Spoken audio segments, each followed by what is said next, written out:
Vamos a orar juntos.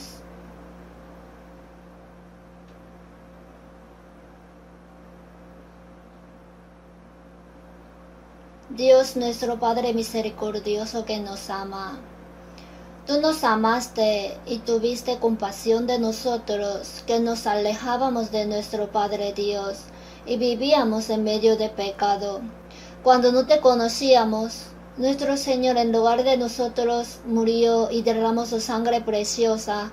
Así perdonó nuestros pecados eternamente, para que ya no seamos juzgados ni condenados. Así sin obra nos salvaste y nos tuviste por tus hijos.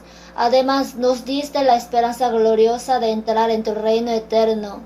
Por toda tu gracia te damos gracias.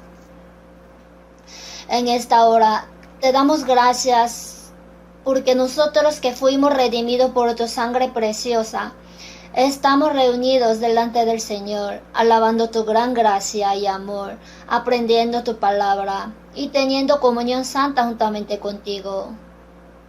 En esta hora también creemos que el Señor está en medio de nosotros. Cuida a cada uno de nosotros y con tus manos misericordiosas sujétanos. Aun nuestra fe es débil. A veces no podemos vivir según tu voluntad, sino andamos según nuestros pensamientos carnales. Sujétanos con tu palabra, el Espíritu Santo y tu poder. Dios, ayúdanos para que podamos vivir sin tener vergüenza de ser tus hijos, para que podamos ser dignos de recibir la alabanza, la honra, la gloria cuando el Señor venga pronto. Así, guíanos y domínanos. Nuestras iglesias de Corea y todos los hermanos que están predicando el Evangelio en todo el mundo, a pesar de muchas dificultades, guardando su fe, Dios, acompáñanos con tu palabra, gracia y el poder del Espíritu Santo. Ayúdanos para que podamos cumplir tu gran operación, que podamos confiar más en el Señor, predicar valientemente el Evangelio y guiar a muchas almas perdidas delante del Señor. Dios, guarda a todos nosotros para que ninguno de nosotros se pierda en tu gracia. Señor, que nos da la palabra a su tiempo y enseñas cómo debemos andar. En este tiempo también enséñanos lo que debemos hacer. Y también llénanos con tu palabra y sabiduría.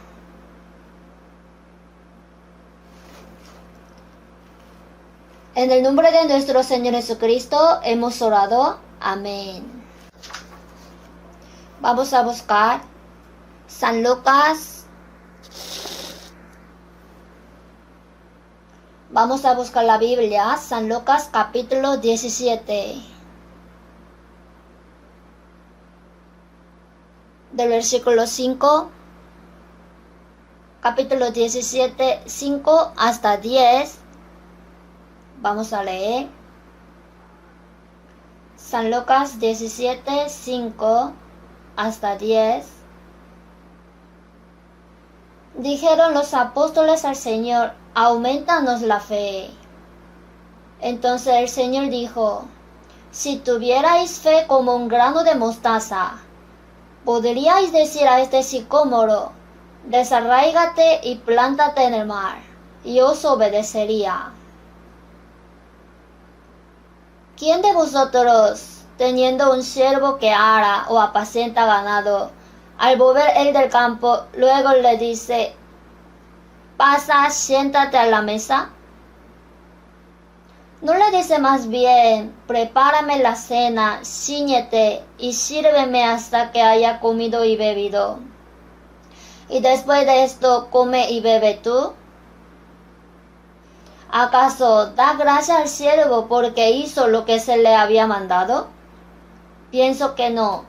Así también vosotros, cuando hayáis hecho todo lo que os ha sido ordenado, decid: siervos inútiles somos, pues lo que debíamos hacer, hicimos. Hasta aquí.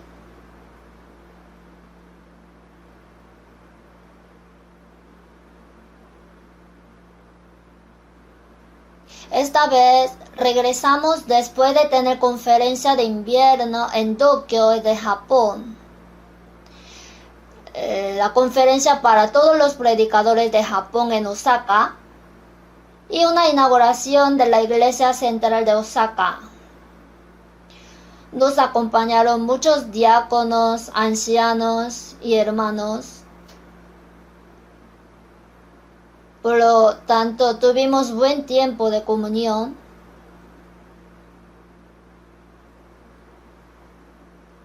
Como saben, Japón parece un lugar difícil de evangelizar. El carácter del pueblo japonés, aunque no tiene una fe segura, cometen idolatría. Según ellos creen en el Dios del destino.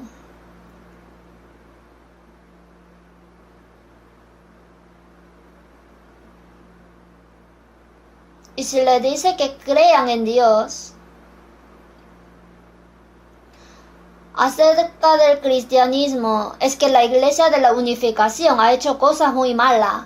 Entonces preguntan si no somos de la iglesia de la unificación.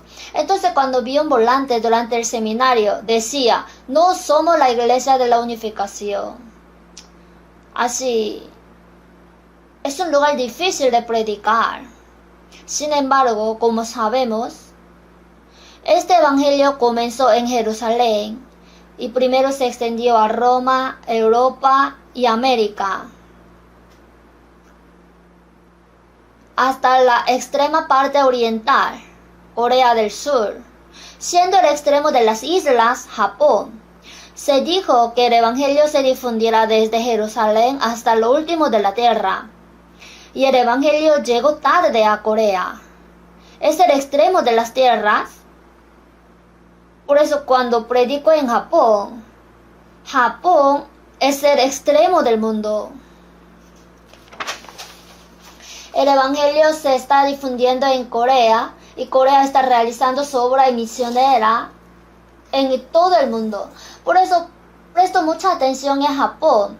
La evangelización no va bien en este país cercano. Sentimos que es nuestra responsabilidad. Por eso nuestros misioneros en Japón y los predicadores nativos están trabajando duro para evangelizar, aunque no es fácil.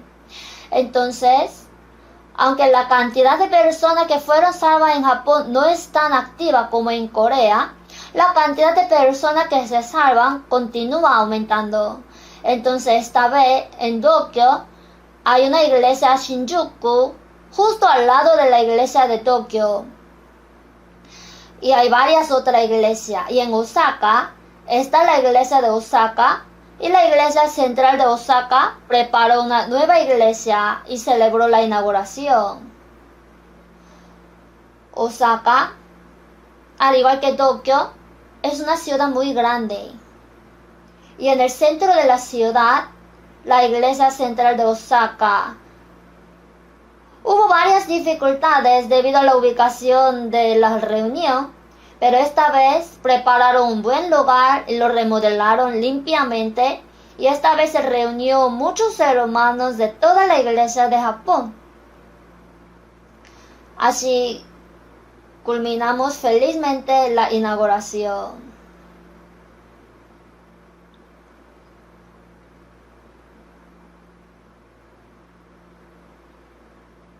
Y debido a que nuestros misioneros y predicadores nativos en Japón están muy decididos y trabajan duro, la evangelización en Japón es activa. En Japón viven unos 125 millones de personas. Es un país grande cuya población es 2 veces y media más grande que de Corea. Si el evangelio se predica activamente allí, conforme a la palabra, y será predicado este evangelio del reino en todo el mundo para testimonio a todas las naciones, y vendrá el fin. Entonces en San Mateo 24:14,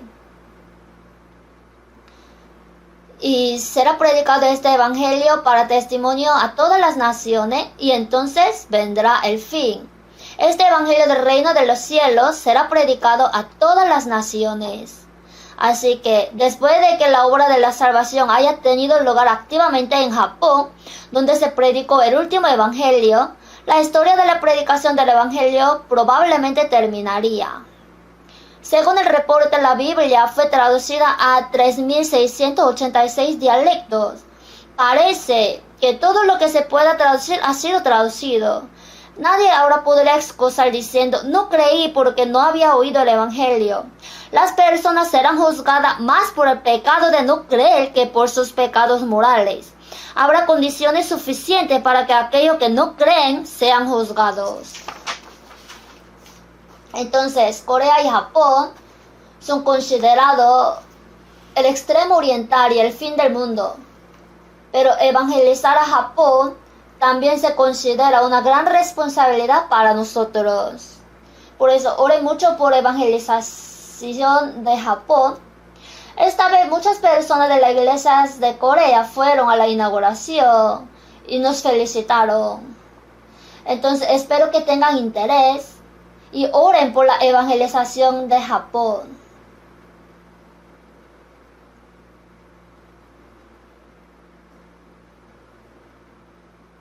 Anoche llegué de repente de Japón, porque mi vuelo llegó tarde. Entonces de repente estaba pensando en qué voy a decir hoy. Y leí San Lucas capítulo 17. Porque quería aprender sobre ello juntos. El capítulo 17, versículo 5, dijeron los apóstoles al Señor, aumentanos la fe. Los apóstoles dijeron al Señor, aumentanos la fe. Sin embargo, creo que estos discípulos también malinterpretan algo acerca de la fe. Actualmente existe un enorme malentendido sobre lo que mucha gente cree. ¿Cree en Jesús? Luego, sí voy. ¿Qué? ¿Así cree? Que sí voy. ¿A dónde va? Voy a la iglesia. No estoy preguntando si usted va a la iglesia o no, sino si usted cree en Jesús o no. Dice, voy a la iglesia, por lo tanto creo. Creen que si va a la iglesia es creer, y si trabaja duro está creyendo bien. Alguna persona dice, voy a la iglesia y luego dejo de ir. Entonces, ¿qué? ¿Antes creía y dejó de creer? No, desde el principio no creyó. Si tiene una fe fuerte, no puede andar por ahí luego no ir. Pero la gente no sabe realmente qué es la fe. Y también se considera que si las personas van a la iglesia con diligencia, se esfuerzan, se ofrecen como voluntarios y donan bien, son buenos creyentes. Sin embargo, hay muchos casos en los que no se hace con fe. No, creo que hay muchas personas que han ido a la iglesia en toda su vida, pero todavía no tienen absolutamente ninguna fe ante Dios. Por eso hoy vamos a aprender juntos qué es la fe. Los discípulos dijeron, aumentanos la fe. Que nosotros tenemos poca fe, aumentanos la fe.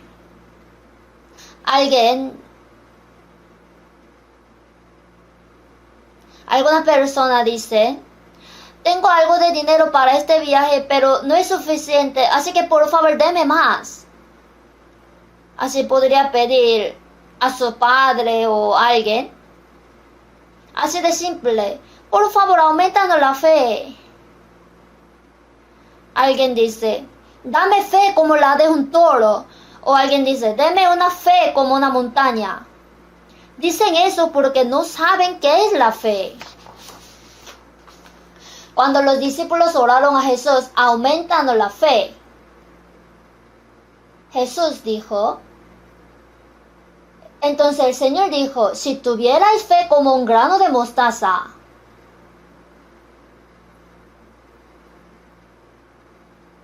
Probablemente Jesús estaba caminando a la orilla del mar de Galilea y al lado creo que había muchos sicómoros. Entonces, la semilla de mostaza. ¿Conocen la semilla de mostaza?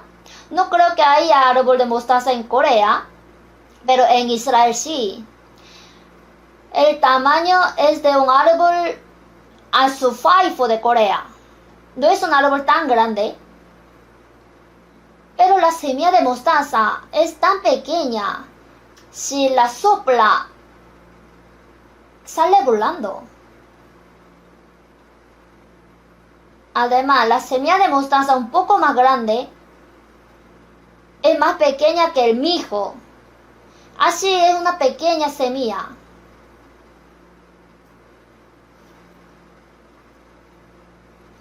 Sin embargo,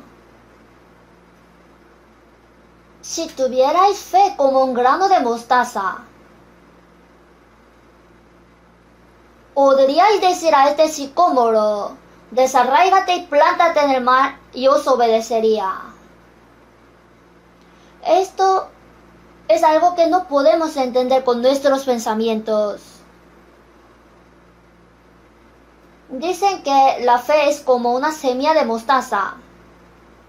Entonces, si tiene una fe tan pequeña como una semilla de mostaza, a este sicómoro: desarráigate y plántate en el mar. ¿Cree entonces que este sicómoro perderá sus raíces y será plantado en el mar? ¿Y que se creará un campo de sicómoro en el mar? Así no podemos entender nada. A veces, cuando el Señor dice una verdad especial, usa parábolas que van más allá de nuestra imaginación y son completamente incomprensibles. En San Mateo 21, si tuvierais fe, si a este monte dijereis: quítate y échate en el mar, será hecho.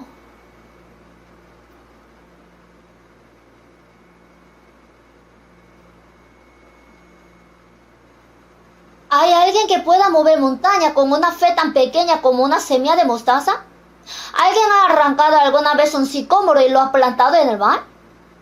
Entonces nadie habría tenido una fe del tamaño de un grano de mostaza. Eso no significa eso. Mover una montaña, o desarraigarse el sicómoro, o ser plantado en el mar, son metáforas para explicar otros hechos.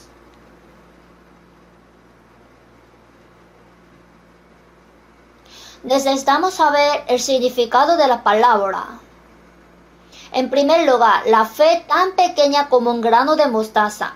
Parecía que los discípulos tenían fe.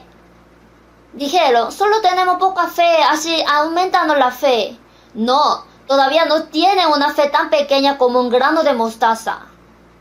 ¿Qué opina? Si tuviera una fe tan pequeña como una semilla de mostaza, sucederían milagros inimaginables, pero aún ustedes no la tienen.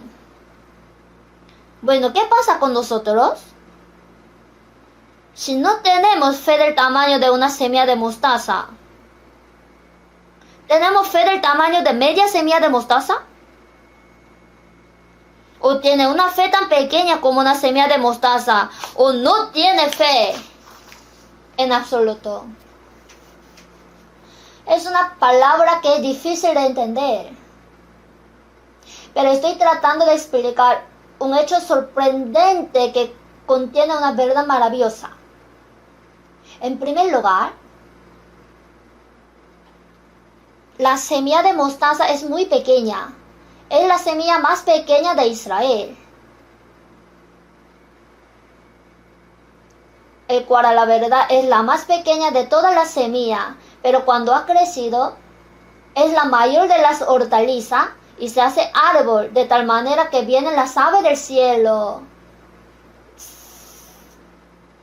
Pero en el caso de esta semilla de mostaza, inmediatamente pensamos en ella como un cigarrillo.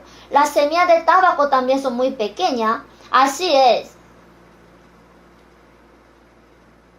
Es una planta anual, sin embargo, los árboles de mostaza no son árboles de un año. Aunque no es un árbol muy grande como el azufaifo de Corea, en el sexto piso de este edificio hay dos azufaifos.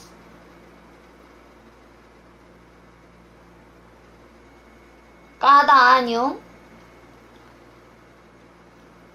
hay 2 árboles llevan azufaifo, salen frutos, ¿no? Esa no es una planta anual. Entonces, es un árbol perenne. Entonces, una semilla muy pequeña puede convertirse en un árbol muy grande en comparación con el tamaño de la semilla. ¿Por qué el Señor explicó la fe tan pequeña como una semilla de mostaza? Primero podemos pensar que en una semilla de mostaza, aunque sea tan pequeña, hay vida. La fe es si hay vida o no. No importa cuán grande sea su fe, si no tiene vida, no es fe verdadera. ¿Y cuándo comienza la verdadera fe? En Romanos 10:17, así que la fe es por el oír, y el oír por la palabra de Dios.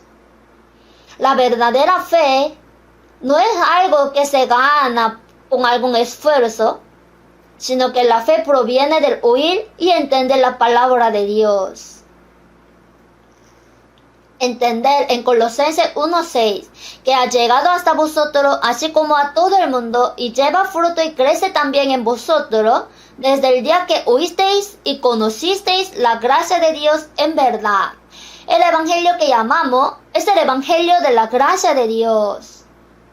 Es la gracia asombrosa de que Dios dio a su Hijo unigénito hasta la muerte en rescate por el pecado para salvarnos.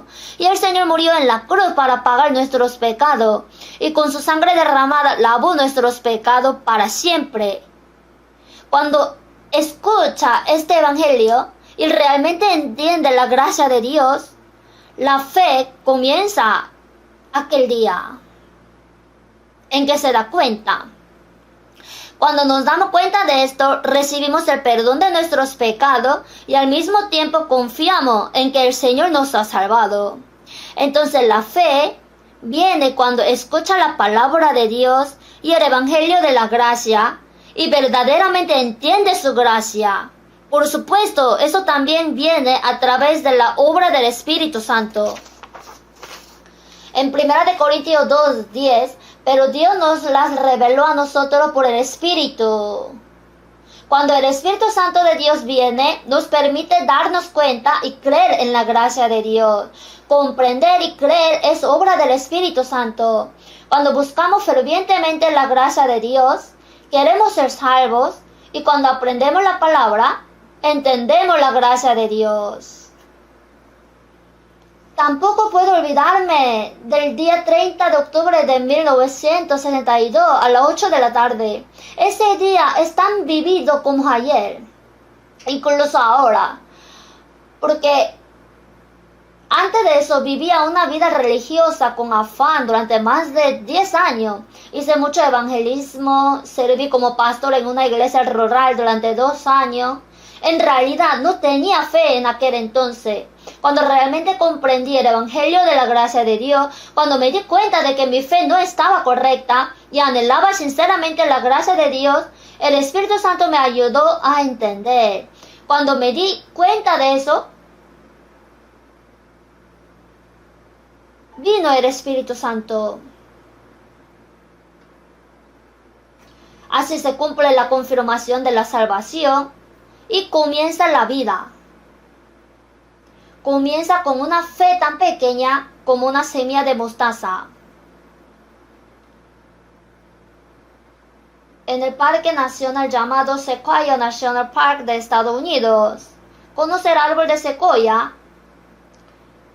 Esa secoya mide unos 120 y 130 metros de altura. Este árbol tiene un diámetro de 13 metros. Mide unos 30 metros de circunferencia y 120 y 130 metros de altura. No se ven árboles así en nuestro país. Las secoyas de la América son realmente enormes. Me siento como si estuviera en un bosque de edificios, pero incluso esos grandes árboles comienzan desde una semilla pequeña. ¿No es asombroso? La vida hace cosas tan asombrosas. Una pequeña semilla de manzana se convierte en un árbol y lleva unas 100 manzanas. Así que como las semillas tienen vida, la vida comienza la historia. Nuestra fe ha pasado de ser tan pequeña como una semilla de mostaza a un cambio sorprendente. No solo comienza la vida de Dios, sino que allí aparecen milagros inimaginables. Desarráigate y plántate en el mar. Se dice, los sicómoros se desarraigan y se plantan en el mar. Solo tiene que imaginarlo. En realidad nunca va a suceder. Este sicómoro no va a desarraigarse y plantarse en el mar. Eso es imposible. Sin embargo, lo que el Señor quiso decir, si tenemos una fe tan pequeña como una semilla de mostaza, podemos vivir con nuestras raíces plantadas en este mundo, tal como el sicómoro tiene sus raíces plantadas en la tierra. Por eso, decíamos que pertenecíamos al mundo y así vivíamos en el pasado. En San Juan 15:19, si fuerais del mundo, el mundo amaría lo suyo, pero porque no soy del mundo, antes yo os elegí del mundo.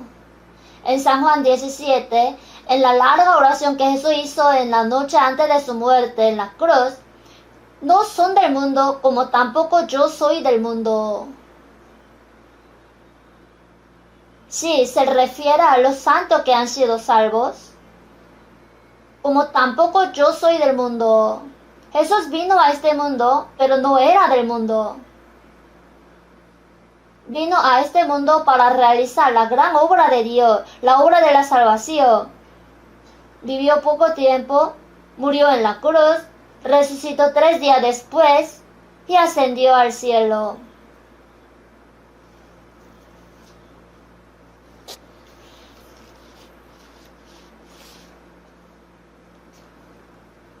Él vivió poco tiempo en este mundo pero no pertenecía a este mundo. Después de que Jesús resucitó, permaneció durante 40 días y luego ascendió al cielo.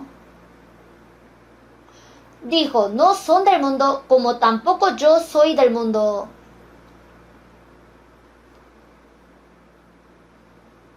Ahora, ¿qué pasa con los salvos?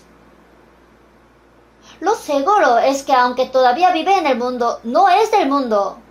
Entonces, ¿a dónde pertenece? Pertenece al cielo. En Filipenses 3:20, mas nuestra ciudadanía está en los cielos, de donde también esperamos al Salvador, al Señor Jesucristo. Una vez que recibe la salvación, se convierte en ciudadano del reino de los cielos. Por supuesto, tiene doble ciudadanía. Nuestro cuerpo todavía están en este mundo. Los coreanos tienen nacionalidad coreana y los japoneses tienen la de Japón. Y cuando somos salvos, nos convertimos en ciudadanos del cielo y nos convertimos en extranjeros en esta tierra. Ahora, aunque vivimos en la tierra, ya no pertenecemos a esta tierra. El país de origen se mudó allí. Los trámites migratorios ya se han sido realizados y la visa ya ha sido emitida. En algún rato iremos allí. ¿No es maravilloso? Porque vosotros no sois del mundo, pero yo os elegí del mundo. ¿Por qué? Somos el pueblo que Dios sacó para ir al cielo. Entonces, así, si tiene fe tan pequeña como una semilla de mostaza, como las raíces del sicómoro se desarraigan, así nosotros que pertenecemos a este mundo, estamos arraigados y vivimos en el mundo. Pero nos desarraigamos. Entonces, el desarraigarse es un problema, pero plantarlo en el mar también es problema, ¿no? El sicómoro no puede ser plantado en el mar. Sin embargo, una persona salva que pertenece al mundo, si tiene una fe tan pequeña como un grano de mostaza, de ahí en adelante, somos sacados del mundo y nuestras vidas son arrojadas al poder de Dios, trabajando en la gracia de Dios y el plan de Dios. ¿Se imaginan? Debe ocurrir un milagro inimaginable.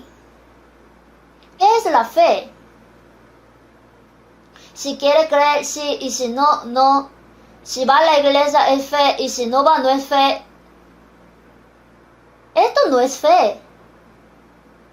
En Santiago 2, ¿de qué aprovechará si alguno dice que tiene fe y no tiene obras? Tú tienes fe y yo tengo obras. Muéstrame tu fe sin tus obras, y yo te mostraré mi fe por mis obras. Porque como el cuerpo sin espíritu está muerto, así también la fe sin obra está muerta. Si tiene fe, muéstrala con obras. ¿Qué tipo de obras tiene que mostrar? Cuando tiene fe, ocurren cambios asombrosos. Si sabemos que no pertenecemos al mundo, entonces pertenecemos al Señor y al cielo. Es posible que ahora usted no lo sepa, aunque haya recibido la salvación. Necesita saber qué cambios han aparecido. ¿Sabía que tan pronto como fuimos salvos, todas las nacionalidades fueron transferidas allí para que pudiéramos ir al cielo?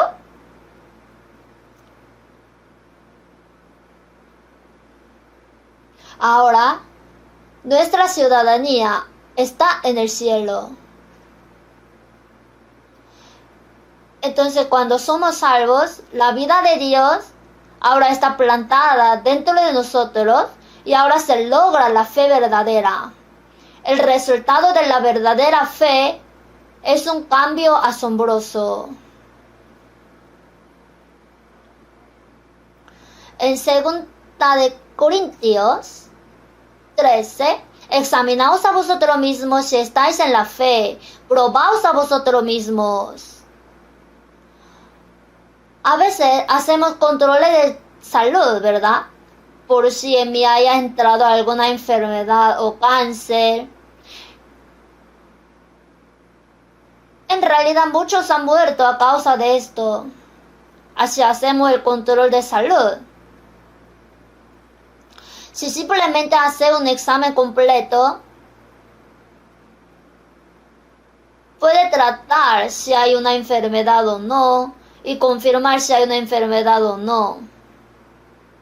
Para saber si tenemos fe o no, el hecho de que vaya a la iglesia no significa que tenga fe. Por eso en San Mateo 7:21, no todo el que me dice Señor, Señor entrará en el reino de los cielos. Hay personas que dicen Señor, Señor, pero el Señor aún no ha sido su Señor en su corazón. Dice Señor con su boca, pero hay otro Señor en su corazón. Para quienes aman el dinero es su Señor. Dinero, tú eres mi Señor y mi Dios. Piensan que el dinero los protegerá. Creen que el dinero cuidará de su futuro. Creen que el dinero los hará felices.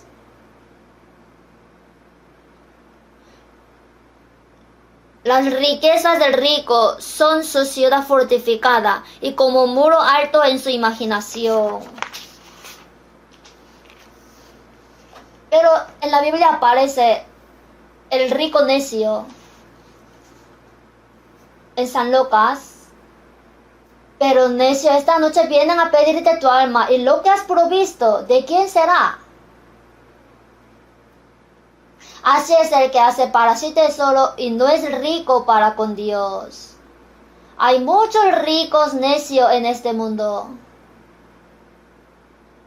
Creen que el dinero le puede proteger. Es ilusión.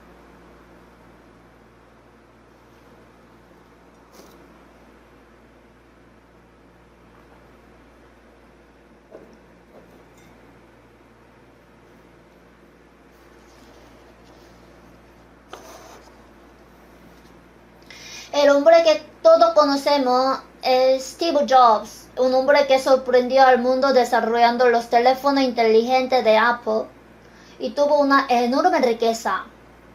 Sin embargo, contrajo cáncer de páncreas y falleció a los 56 años.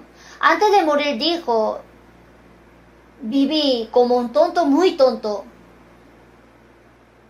Hay algo más importante que generar riqueza. No puedo llevar nada. Nada me puede hacer feliz. Pero viví como un tonto viviendo solo para ello. Él dijo así.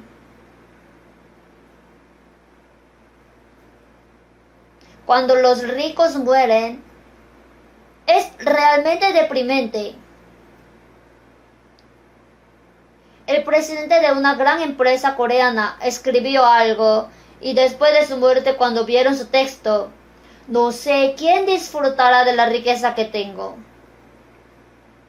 No estoy seguro de quién vivirá en esta gran villa del lujo o quién tendrá las llaves del mejor carro.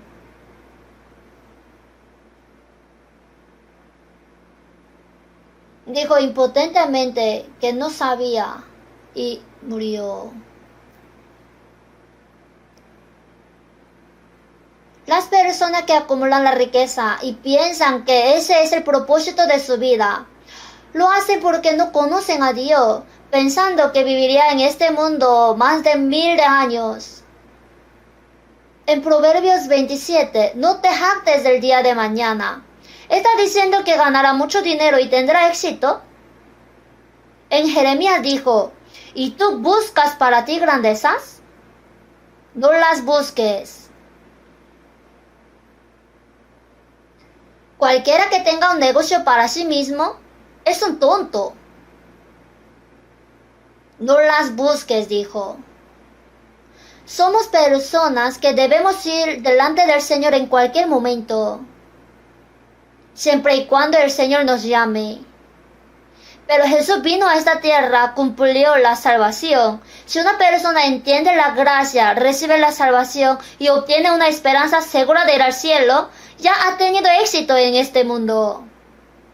Una persona que pueda ir delante del Señor en cualquier momento, esa persona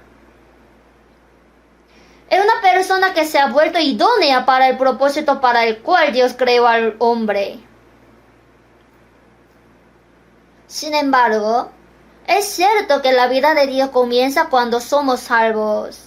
La vida de Dios comienza dentro de Él. En 2 Corintios 13:5, examinaos a vosotros mismos si estáis en la fe. ¿O no os conocéis a vosotros mismos que Jesucristo está en vosotros, a menos que estéis reprobados? Si has recibido la salvación, Cristo está en mí. Es asombroso. Las personas que nacen de nuevo definitivamente tienen el Espíritu Santo, incluso si no lo saben.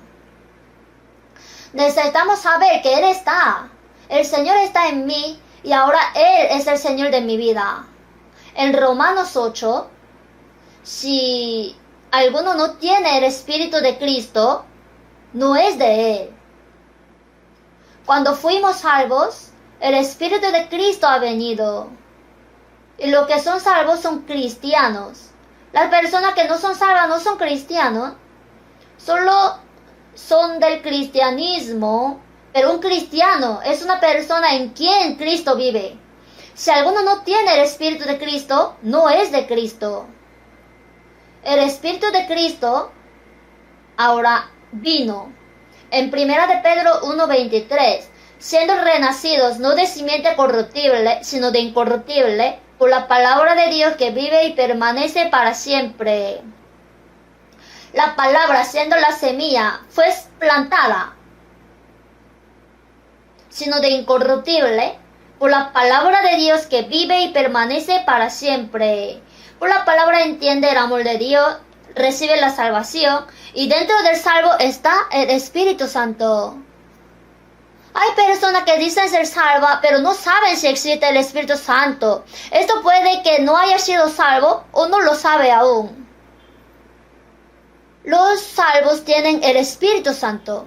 El Espíritu Santo está, aleluya, Él está en mí, caminando por el camino angosto y regocijándome día y noche, porque el Espíritu del Señor está conmigo. Qué tan asombroso es que el Señor esté dentro de mí. En Gálatas 2:20, con Cristo estoy juntamente crucificado.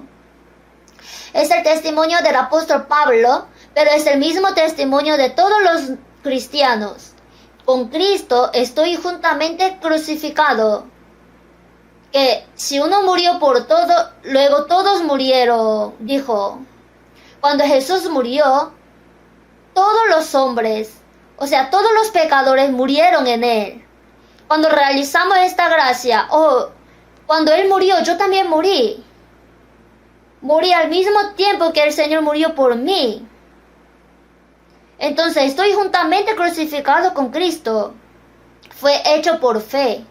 Ya no vivo yo, mas vive Cristo en mí. La persona que es salva ya está muerta y sepultada. Cuando fuimos bautizados, entramos al agua. ¿Qué significa? Yo he muerto y he sido sepultado con el Señor. No importa cuán altos sean mis deseos mundanos, mi pasión juvenil y todo lo demás. Si recibo la salvación, morí y fui sepultado con el Señor. Si ha sido sepultado, se acabó, ¿verdad? Ya no vivo yo, mas vive Cristo en mí. El Señor está dentro de mí como vida. El Señor está dentro de mí como mi nuevo dueño. ¿Sí o no? Tiene que asegurarse de esto. Solo en palabra, el Señor está en mí. El Señor siempre está en mí. Yo estoy en el Señor. ¿Está realmente?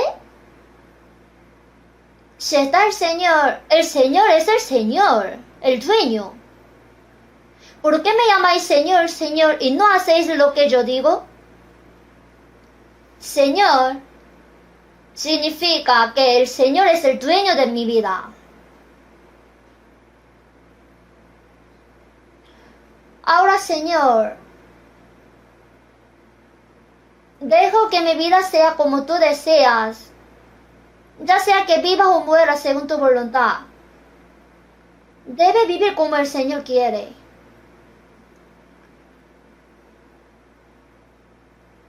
Para que comprobéis cuál sea la buena voluntad de Dios, agradable y perfecta.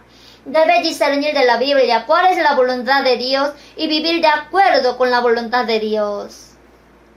Entonces, ahora el salvo dice, morí con el Señor en la cruz y con el Señor vivo. Ya no vivo yo, mas vive Cristo en mí. Esto no es una doctrina, sino el Señor realmente debe vivir en mí. El Señor es el Señor, dueño. El Señor es el dueño de mi vida. Estoy atendiendo al Señor, pero hoy tengo que ir a un lugar y ese lugar al Señor no le gusta. Entonces, Señor, por favor, descansa hoy cómodamente en la casa. Tengo que ir a un lugar, pero como es un lugar que a ti no te gusta mucho, entonces, como usted no puede ir, quédese. Y al regreso, entonces dirá, claro, buen viaje, así dirá. No, yo también voy y nos va a seguir. ¿Usted qué va a hacer? ¿Va a alguna parte con el Señor? ¿Está bien aunque eso no le agrada al Señor? No podemos hacer así. Lo que el Señor aborrece, yo lo odio. Y lo que el Señor agrada, me alegro. Por eso en 2 Corintios 5, por tanto, procuramos también, o ausente o presente, serle agradables. Si vivieres para agradar al Señor, viviré. Y si murieres para agradar al Señor, moriré.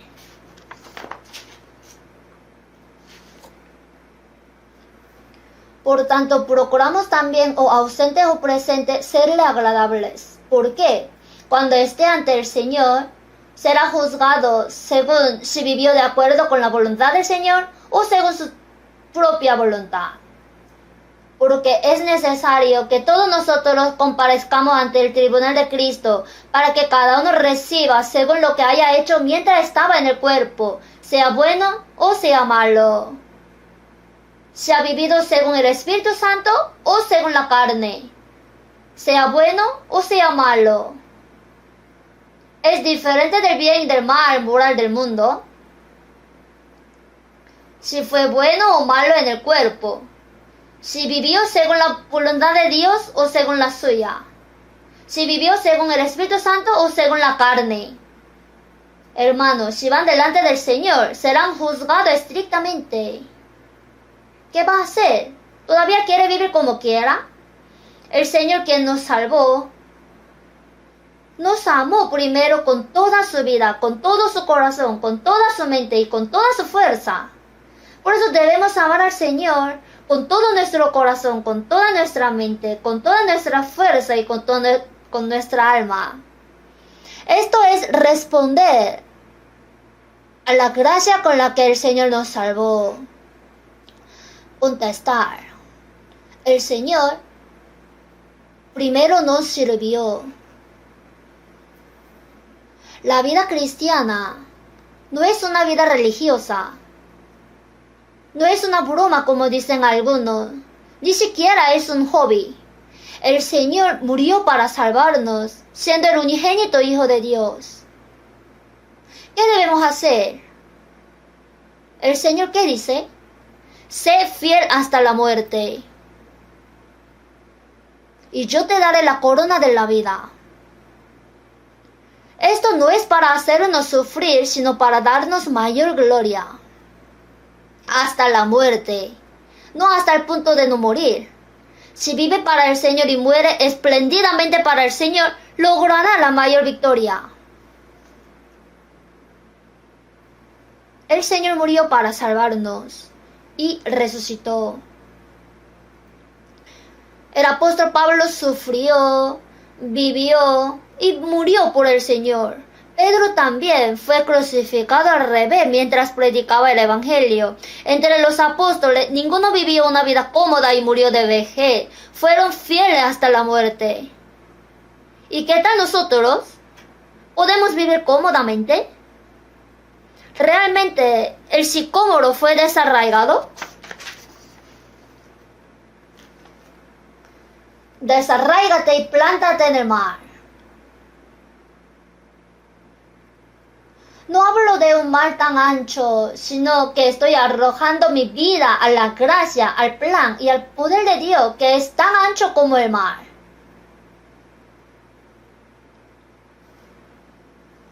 También en el himno, muchas personas están tratando de llegar al gran mar desde agua poco profunda, pero cuando ven las pequeñas olas rompiendo, se debilitan y no pueden ir. Hay que cortar el ancla y luego ir al mar profundo. Como este himnario, nuestra vida ahora está en el plan de Dios. El Señor se encarga con su poder, ya sea que viva o muera, para agradar al Señor, según la voluntad del Señor. Esto es la vida cristiana.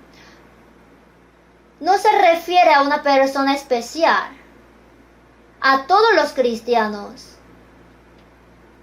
Esto es la fe verdadera y el resultado de la fe verdadera. ¿Es difícil? Es fácil. Si dijera vive como quiera, entonces difícil. Aunque viva o muera según la voluntad del Señor, es fácil. Esta es una historia que escuché en Japón. Una hermana dijo que hay muchas cosas que hacer después de ser salva, pero la cosa más fácil era diezmar. Diezmar era lo más fácil. Así que comencé con eso, dijo. No sé por qué para alguna persona es tan difícil diezmar. ¿Es difícil?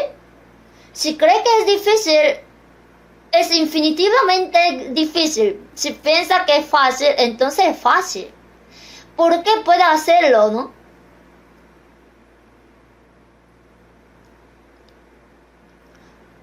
no manda lo que no podemos hacer, sino lo que podemos hacer. Puedo hacer lo que me manda.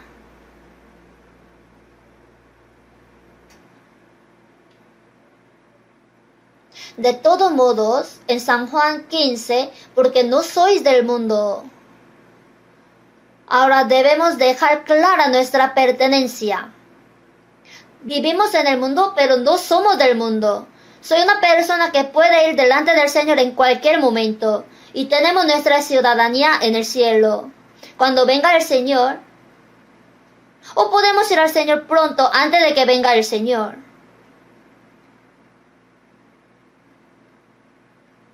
Bienaventurado de aquí en adelante los muertos que mueren en el Señor. Si el cristiano ha vivido para el Señor y murió, eso sería la máxima gloria.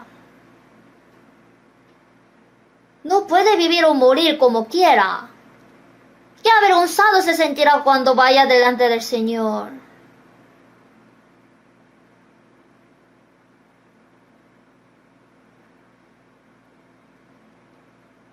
Ahora, primero que nada, debemos creer y saber que el Señor está dentro de mí. Y el Señor dentro de mí debe convertirse en el dueño de mi vida. El Señor se ha convertido en el dueño. ¿Qué significa Señor? Señor está compuesto con letra del Rey. El apóstol Pablo dijo varias veces, Pablo, siervo de Jesucristo, en Romanos 1, en Filipenses 1:1, y siervos de Cristo Jesús. En Gálatas 2:20, con Cristo estoy juntamente crucificado y ya no vivo yo, mas vive Cristo en mí. Ahora el dueño no soy yo, el Señor está dentro de mí.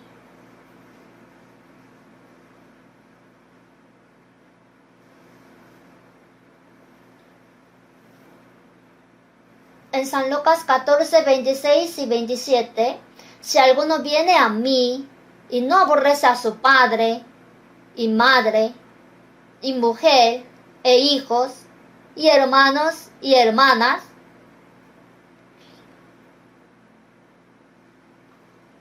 y aún también su propia vida, no puede ser mi discípulo. El Señor dijo algo muy extremo. El que no aborrece no puede ser mi discípulo. Y el que no lleva su cruz y viene en pos de mí no puede ser mi discípulo. Así, en San Lucas 14:33, así pues cualquiera de vosotros que no renuncie a todo lo que posee no puede ser mi discípulo. ¿Puede entender esto? Si no aborrece a su propio padre, esposa, hijos, hermanos, hermanas e incluso su vida. Es extremo decir que aborrezca a alguien. Entonces significa que odia a sus padres, a su esposa e hijo. Esta palabra da énfasis que debe amar al Señor más que todo.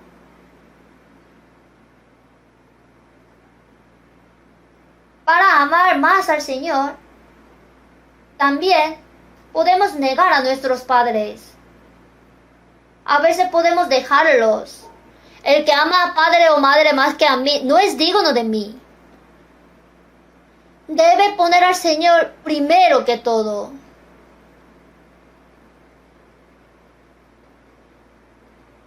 Esto no es algo especial. Es simplemente algo natural.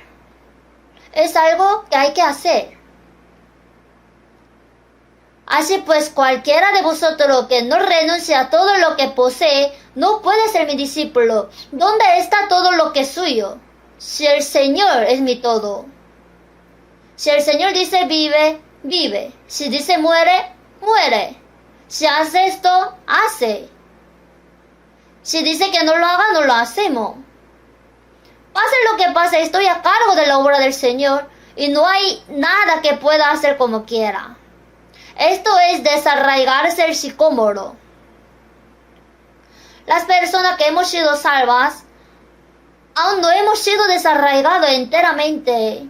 Dijo que nos plantemos en el mar, pero primero tenemos que ser desarraigados. Deberíamos sacar nuestra raíz del mundo para poder ser plantados en el mar.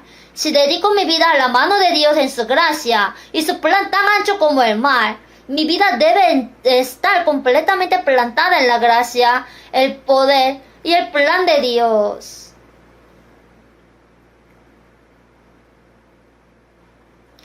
Es el resultado de recibir la vida del Señor. Es el resultado de la fe verdadera. Por eso en San Lucas 17, 7, ¿quién de vosotros, teniendo un siervo que ara o apacienta ganado, al volver del campo, luego le dice, pasa, siéntate a la mesa? De repente, el siervo aparece aquí. ¿Quién de vosotros, teniendo un siervo que ara o apacienta ganado, trabaja todo el día para su señor, arando el campo, cuidando sus ovejas, y cuando regresa, oh, buen trabajo, ven aquí, come, bebe y descansa un rato? Sería bueno que diga así, pero no lo hace. Al volver él del campo, luego le dice, pasa, siéntate a la mesa. No, el siervo no hace eso. El dueño se sienta y dice, prepárame la cena, cíñete y sírveme hasta que haya comido y bebido. Y después de esto, come y bebe tú. Se queja el siervo. Oiga, señor, es demasiado. ¿Sabe cuánto trabajé hoy? Oh, sus ovejas eran tan tercas que pensé que iba a morir tratando de cuidarlas. Estoy cansado, sediento y tengo hambre. ¿Pero quiere que todavía en la casa te sirva hasta que usted coma y beba? Usted es demasiado. Ya no voy a ser siervo. ¿Así diría? No.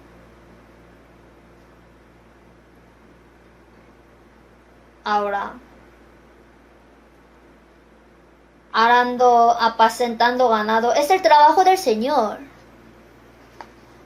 ¿Cuál es más importante, el trabajo del Señor o servir al Señor en la casa? ¿Cuál? ¿Cuál? Es más importante servir al Señor. También es importante hacer el trabajo del Señor, como arar el campo o apacentar ovejas. Servir al Señor es más importante. ¿Se olvidaría de servir al Señor si es que ha trabajado duro en el campo? No, hay algo malo en esto. Si ha servido todo el tiempo para el Señor, debería hacer un mejor trabajo sirviéndole cuando llegue a casa. ¿Qué quiere decir esto? Hay muchas cosas que hacemos, como predicación, servicio en la iglesia. Esas son obras del Señor. En Colosenses 3 dijo, y todo lo que hagáis, hacedlo de corazón, como para el Señor y no para los hombres. En nuestra vida cristiana, porque a Cristo el Señor servís, hacedlo de corazón como para el Señor, porque a Cristo el Señor servís. La vida en el hogar, lo que la esposa le hace a su esposo, lo que le hace el esposo a la mujer, y lo que hace el padre a su hijo, es lo que el Señor le ha encargado. Por eso hay que hacerlo como para el Señor, ¿sabe? No debe quejarse. Incluso en el trabajo, solo porque recibe un pequeño salario en el trabajo, no debería ignorarlo y hacer turco. Es el trabajo que el Señor me dio. Hacerlo como para el Señor. ¿Puede hacer así? Si hace eso, el Señor seguramente le dará a esa persona. Si el dueño del negocio no le da una compensación suficiente, el Señor le va a dar un bono aparte. El Señor dijo que se le dará.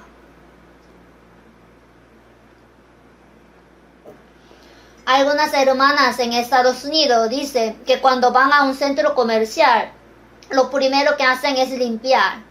El dueño le vio que no era una persona común. Alguien había botado un chicle y se había pegado, así ella lo raspó y lo limpió. O esa persona no es común. Luego le encomendaba el trabajo poco a poco. Después se convirtió en gerente. Había 2 gerentes trabajando allí, así que le quitó a uno y se lo dio a esta persona. El jefe le confía todo, hasta dinero. Nunca antes había visto a esta persona así. Es diligente, honesta y solo por el bien de su jefe. ¿Qué pasa con las personas que son fieles en su trabajo? Delante de los reyes estará y no estará delante de los de baja condición. Si es sincero en su trabajo, por ejemplo, ahora los jefes de negocio ven a esta persona y le buscan. Así le encomienda una tarea importante. Un pastor estaba hablando que él estaba parqueando y accidentalmente chocó contra un carro, pero nadie le vio. Entonces, era solo que diga, hoy perdón, y hubiese ido. Pero en una hoja de papel anotó su número de teléfono, diciendo, cometí un error y dañé una parte de su carro. Lo siento mucho. Le enviaré la plata para arreglarlo. Simplemente lo puso en el auto. Acaba de recibir una llamada. Era el presidente de cierta empresa. Dijo, venga. Nunca he visto a alguien tan honesto como usted. Le dio un trabajo en la empresa. Es verdad. Lo hizo antes de ser pastor. Luego en la empresa le trataban bien. Y más tarde fue bien visto por Dios y se convirtió en pastor. Tiene que ser bien visto, ¿verdad? Debe vivir honestamente.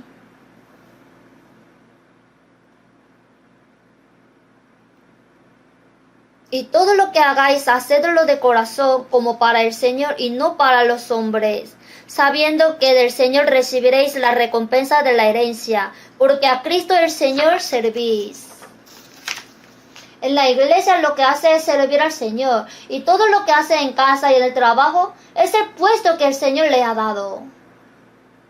Cuando ven a alguien haciendo eso, piensan, wow, esa persona es increíble. ¿Por qué es así? Oh, es cristiano. Oh, cristiano. Los cristianos son diferentes. La evangelización no se logra solo con palabras. Si muestra esta vida, cuando tenga oportunidad de predicar, le aceptará.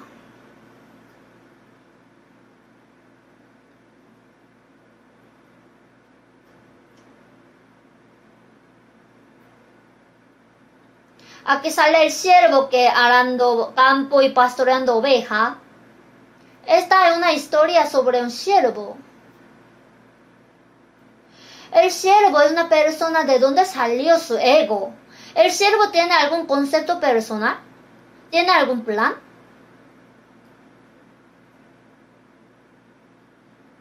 ¿Tiene alguna dureza?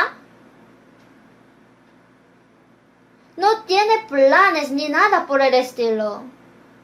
El siervo es, en palabra griega, doulos, o sea, esclavo. El esclavo que fue comprado por precio. El apóstol Pablo dijo con orgullo varias veces que él era un siervo de Jesucristo. No es un sirviente cualquiera, es un completo esclavo pagado con dinero. En 1 Corintios 6:20, porque habéis sido comprado por precio, glorificad pues a Dios en vuestro cuerpo y en vuestro espíritu, los cuales son de Dios.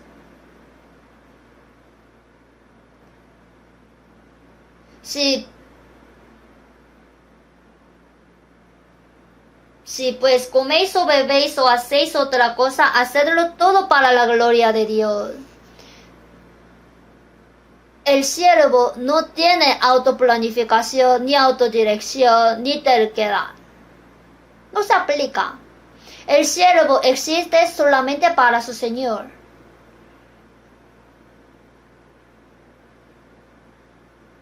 Esto es lo que dice la Biblia.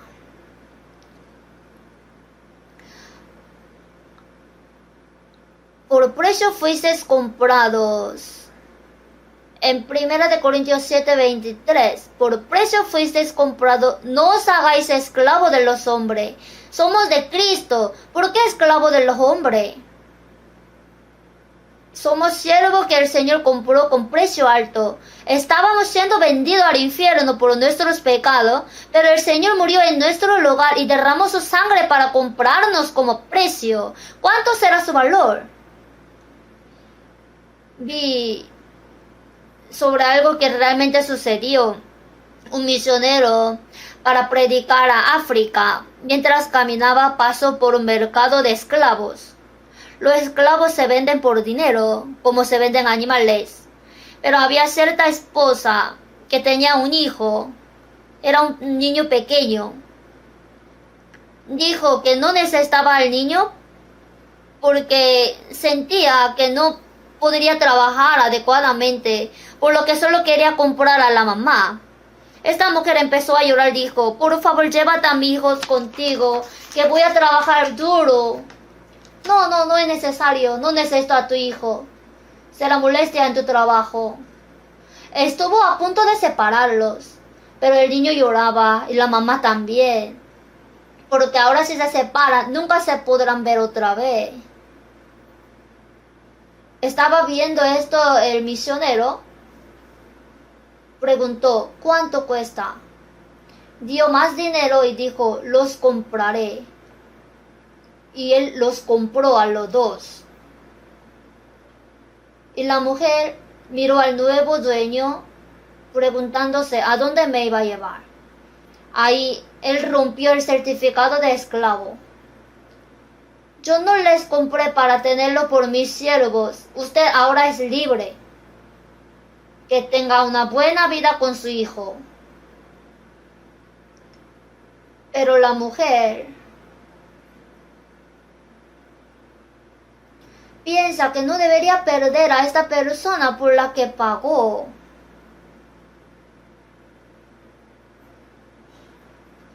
Mientras lo leía, como fue real, la mujer le rogaba, por favor llévenme. Seré su sierva por toda la vida. No, yo no les compré para que sean mis siervos. Ahora usted es libre, así que viva libremente. No, yo le seguiré a toda parte y viviré para usted. Como le rogaba tanto, dijo, entonces de todo modo usted no es esclava, vamos juntos. Así se llevó a la mujer y el hijo. Mientras pasaba por África, una serpiente cayó de un árbol y mordió al misionero y él se desmayó. Después de un rato, se despertó y la mujer estaba muerta al lado. La mujer seguía succionando con la boca el veneno de la mordedura de la serpiente venenosa. El veneno entró a la mujer, ella murió, y el misionero se despertó. Entonces tomó a ese hijo por suyo. Esta historia fue real. Entonces el Señor nos rescató del pecado con un alto precio. Él nos dio libertad. Pero ¿qué debemos hacer? Por el Señor que dio su vida por nosotros. Somos siervos libres. Porque Él nos compró. ¿Sabe? no nos obliga a convertirnos en esclavo. Pablo dijo, Pablo, siervo de Jesucristo. No solo dijo así, sino que vivió como siervo del Señor en toda su vida. ¿No vivió para el Señor e incluso murió por el Señor? No debemos olvidar que somos siervos del Señor. Un siervo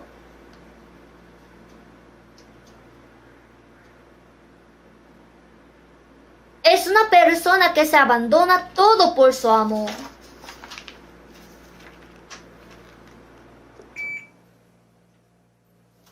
El siervo del que habla la Biblia es un siervo que existe solo para su amo.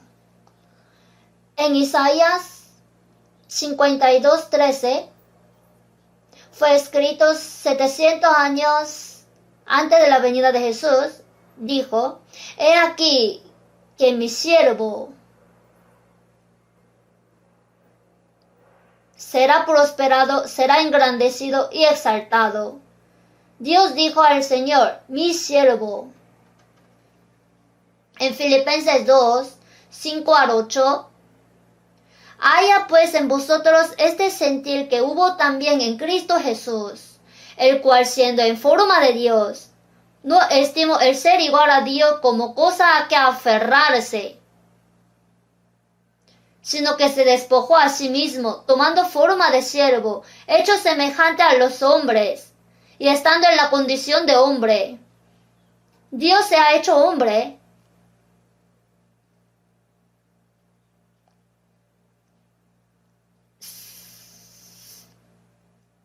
Se humilló a sí mismo, haciéndose obediente hasta la muerte y muerte de cruz.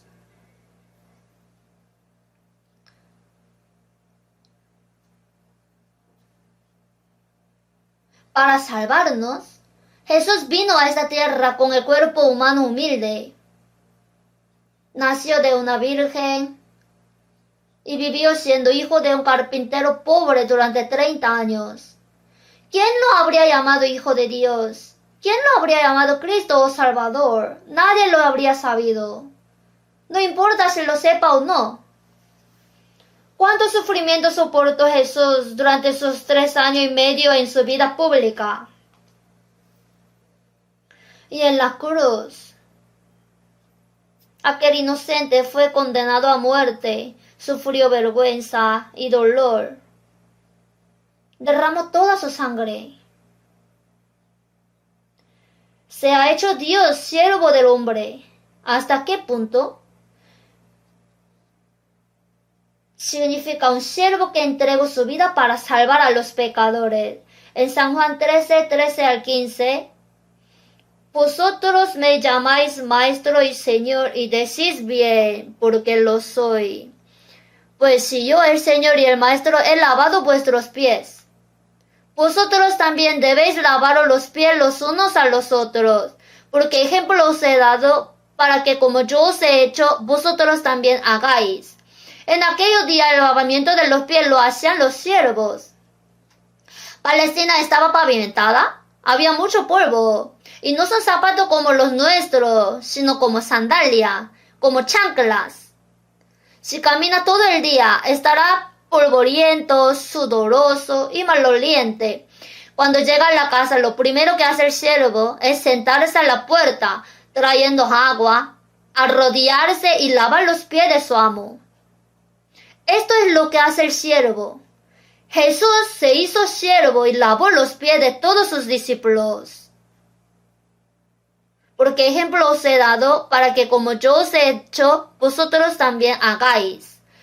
Por eso nos dijo, haya pues en vosotros este sentir que hubo también en Cristo Jesús. Jesús asimismo se convirtió en siervo. Dios se hizo siervo como un hombre y lavó los pies, es decir, el siervo asimismo. Llevad mi yugo sobre vosotros y aprended de mí, que soy manso y humilde de corazón, haciéndose obediente hasta la muerte y muerte de cruz.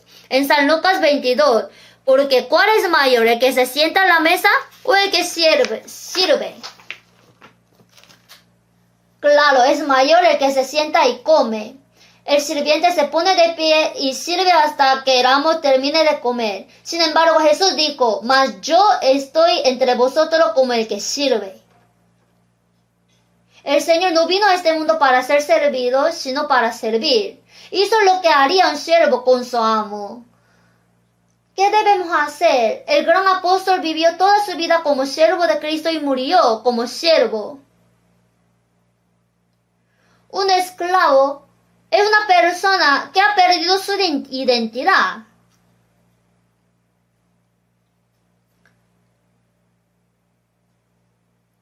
No tiene ego. No tiene queja. Si el dueño pide demasiado, oiga, Señor, yo también soy humano. Si tuve tanto problema, pero ahora que estoy en casa, en lugar de decirme que me siente a comer, ay, no puedo ser un esclavo. Así diría, jamás. Así también vosotros, cuando hayáis hecho todo lo que os ha sido ordenado, decir, siervos inútiles somos, pues lo que debíamos hacer hicimos. Es el resultado de una persona con fe real. ¿Entiende? ¿Puede hacer así? ¿Realmente tiene la fe como un grano de mostaza? Entonces, así como el sicómoro se desarraiga y se planta en el mar. Con Cristo estoy juntamente crucificado y ya no vivo yo, mas vive Cristo en mí. Y lo que ahora vivo en la carne, lo vivo en la fe del Hijo de Dios. Vivo para el Señor, muero para el Señor. Viva o muera, del Señor soy. ¿De qué nos sirve si solamente cantamos bien? Así debemos vivir. En Romanos 14, porque ninguno de nosotros vive para sí. Está diciendo para los salvos, y ninguno muere para sí. Vamos a buscar Romanos capítulo 14.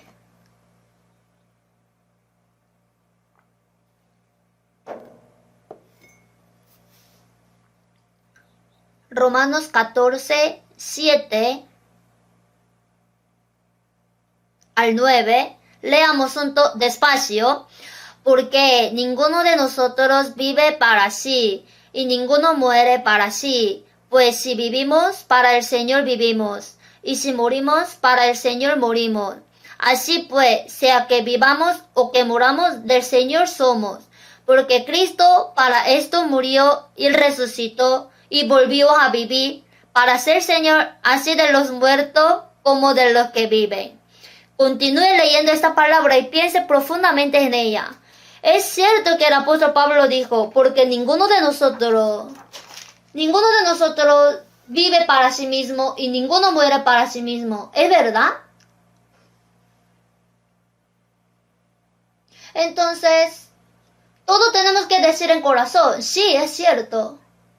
No, yo no. Entre nosotros, si es cristiano, nadie vive para sí mismo y nadie muere para sí mismo. No tenemos libertad de vivir para nosotros mismos, ni tenemos derecho de morir por nosotros mismos. Hagamos lo que hagamos, si sufrimos, si vivimos o morimos. Pues si vivimos para el Señor vivimos, y si morimos para el Señor morimos. Así, pues sea que vivamos o que moramos, ¿qué? Del Señor somos. Necesita conocer el posesivo exactamente. Un ladrón no sabe cuál es el suyo y cuál de otro. ¿Qué es mío? Lo del Señor. ¿Cuándo será el mío? Jesús nos compró a precio alto a nosotros que íbamos al infierno y nos hizo siervo de Cristo como personas que van al cielo. Sea que vivamos o muramos, del Señor somos. Hay que tener claro el posesivo. Si vive para sí mismo y muere para sí, siendo el siervo del Señor, piensa que lo del Señor es suyo. No tenemos libertad de vivir ni el derecho de morir por nosotros mismos, que viva o muera. Porque Cristo para esto murió y resucitó y volvió a vivir. Para este propósito, que el cristiano si vive para el Señor viva y si muere para el Señor. Porque Cristo para esto murió y resucitó y volvió a vivir para ser Señor así de los muertos como de los que viven. El Señor es nuestro Señor, y hasta que vivamos o muramos, el Señor es nuestro amo. Ya sea que me mate o me salve, haga lo que el Señor quiera. Esto es el estado del corazón de una persona que fue desarraigado y plantado en el mal como el sicómoro. Esto es el resultado de la fe real. Dice que cree, pero vive como quiera. ¿Dónde está la fe? Eso no es la fe. Morí y fui sepultado con Cristo. Y es el Señor quien vive en mí. El Señor es el dueño de mi vida.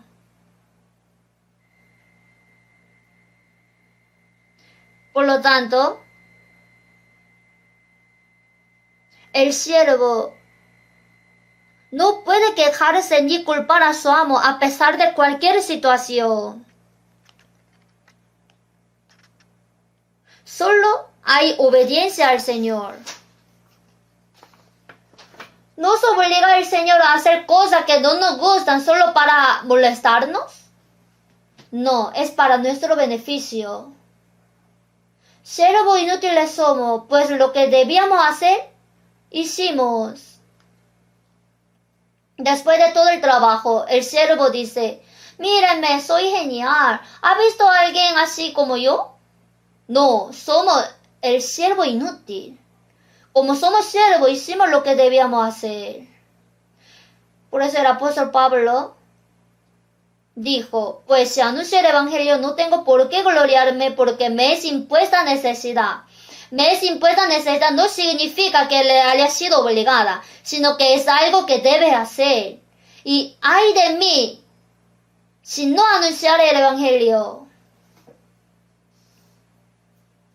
En Filipenses 2:16, asidos de la palabra de vida, para que en el día de Cristo yo pueda gloriarme de que no he corrido en vano, ni en vano he trabajado. Si vivimos según la voluntad del Señor, tendremos algo de que gloriarnos ante nuestro Señor en el día de su venida. Él nos alabará. Bien, buen siervo y fiel. Cuando esté delante del Señor, ¿puede ser alabado como siervo bueno y fiel? Siervo malo y negligente. ¿Sabe que siendo cristianos si somos perezosos es malo? Siervo malo y negligente. Así no debemos ser reprendidos. Como servidores de Cristo, guardamos silencio como quiere el Señor. Para salvarnos, el Señor fue perseguido, pero no murmuró. Quien cuando le maldecía no respondía con maldición, cuando padecía no amenazaba. Cuando fue amenazado, dijo, ¿sabe quién soy yo? ¿Te puedo vengar? Dijo, no, sin decir ninguna palabra. No abrió su boca, como cordero fue llevado al matadero. Y nosotros también le seguimos. Si alguno quiere venir en pos de mí, lléguese a sí mismo, tome su cruz y sígame. Esto es el resultado de una persona que tiene fe verdadera. ¿Entiende? Vamos a vivir así. El día de la venida del Señor está muy cerca de verdad. Quizá lo que siento acerca de la Biblia y de aprenderla es que el Señor vendrá mientras todavía estemos vivos. Todo está muy cerca. Morir e ir ante el Señor es una bendición, pero estando vivo, encontrarse con el Señor será una bendición mayor. Entonces, para poder presentarnos ante el Señor sin vergüenza, sin importar cuándo venga, debemos tener la fe para seguir y obedecer al Señor en silencio como cristiano. Vamos a orar juntos. Dios Padre misericordioso, Cuando no te conocíamos, primero tú nos amaste y tuviste compasión de nosotros. Y el Señor fue juzgado y condenado en lugar de nosotros. Con tu sangre preciosa derramada, limpiaste nuestros pecados para siempre y nos salvaste sin obras. Señor, con tu sangre compraste nuestro cuerpo y nuestro espíritu, son tuyos. Ya solamente el Señor es el dueño de nuestra vida que nos queda. Aunque vivimos en el mundo, ya no somos del mundo, sino somos rebaño santo que fuimos elegidos por el Señor. Ahora el Señor es el dueño de nuestra vida. Gobierna sobre nuestra vida completamente para que podamos vivir según tu voluntad. Domínanos para que vivamos para el Señor y si hay que morimos para el Señor, para que todo lo que hacemos sea para ti, para tu gloria. Si en nuestra vida hay algo inadecuado ante ti, con tu palabra renuévanos y guíanos para que solamente podamos vivir para tu gloria en la vida que nos resta y que podamos recibirte en gloria cuando el Señor pronto venga otra vez. En el nombre de nuestro Señor Jesucristo hemos orado. Amén.